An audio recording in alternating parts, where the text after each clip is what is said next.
In the regards of church hurt, I was sitting here thinking about Apostle Paul. I call him bro Paul,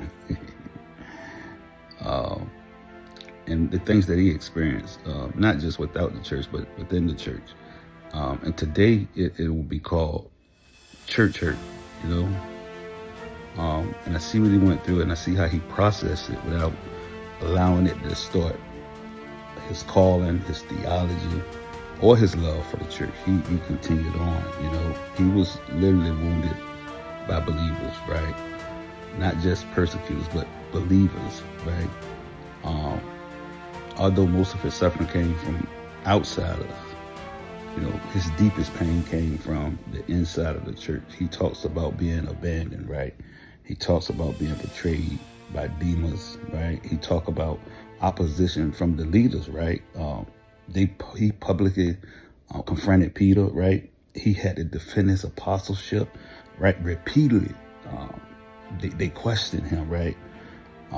They questioned his legitimacy, right? This is Apostle Paul, whom all of us talk about, preach about, want to be like, and how God used it, right? Even probably 1/3 of the Bible, right? And so he had every right to feel betrayed, backstabbed, all the emotions that we feel when people totally just reject you, especially within the church. He felt those, right? He felt those, that rejection, that isolation. Can you imagine what he went through from inside, the kind of grief that he had, right?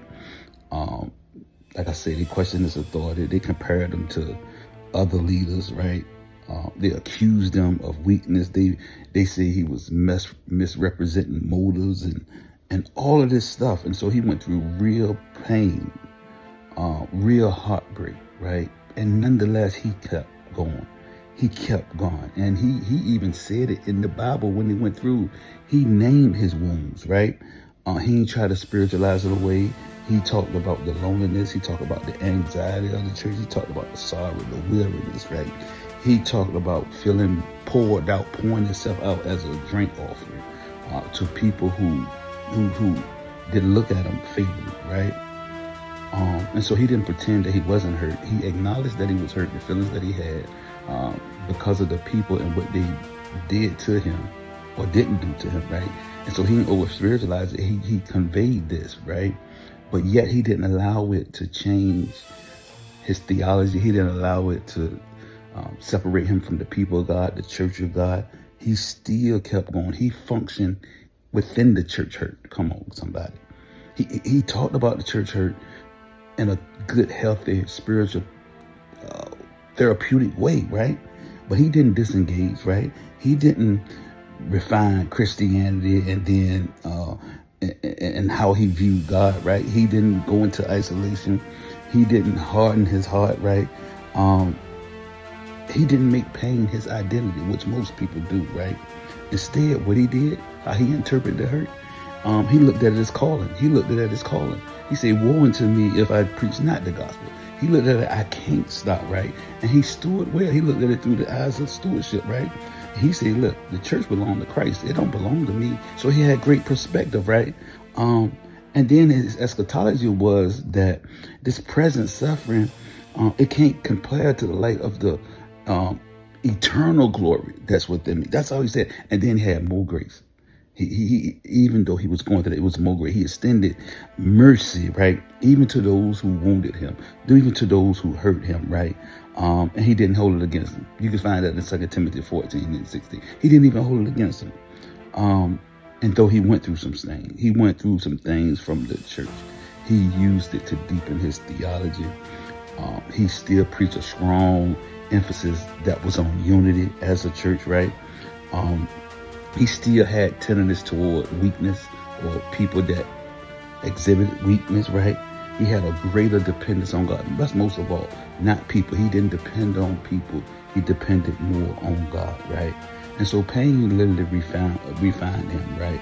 It didn't redefine him. And so he used this thing that we call church hurt. He went through it. He went through that. I'm telling you, he went through there. But his response was different. He never concluded that the church was toxic.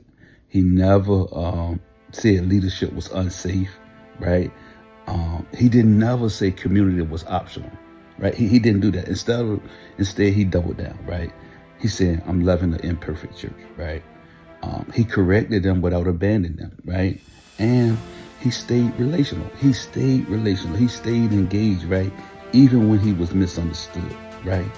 And so Paul legitimized the real reality of church hurt without legitimizing withdrawing from the church or having bitterness or disengaging, right? You can be wounded and still faithful, right? You can be misunderstood and still obedient, right? You can be hurt and still love the church, right? You can set boundaries without hardening your heart. You can do this because we've seen Paul do this. He didn't started avoiding church, right? Right? He grew. He just grew in God more. And he used the power of it to shape him into the image of God, right? And so church hurt isn't new. It's been around since the beginning of the time. We can't pretend like it don't hurt because we got imperfect people representing the perfect God. And so it do happen. It happens. But we call it to this. We call it to relationship. We call it to connectivity. We call it to be divided. We call it to suffer. We call it to extend more grace, right? And so don't let pain become your identity. Don't let it redefine you, right? But let it refine you. And so I want you to just look at this. I want you to examine this and examine yourself, right? I know that you can acknowledge the pain, right? But don't let the pain ruin you or change you or your theology toward God, your relationship towards God or towards people, right? But you can see it. You can share it. And you can process it. You can process it. And you can say, I'm called to this. Yeah. You can say, these people belong to Christ, right? You can say, I'm sharing in the suffering of Christ. I'm suffering for Christ's sake. The life that I live is not my own. And so I exchange my life. I pick up my cross and I carry it. Don't allow church hurt to cause you to disengage. Don't allow it to cause you to isolate or create distance without restoration, right? Stay relational, stay engaged, right? Even when you're wounded, right? Set your boundaries, right? Set your boundaries with people, right? And continue to serve God. Continue to serve God. And forgive always.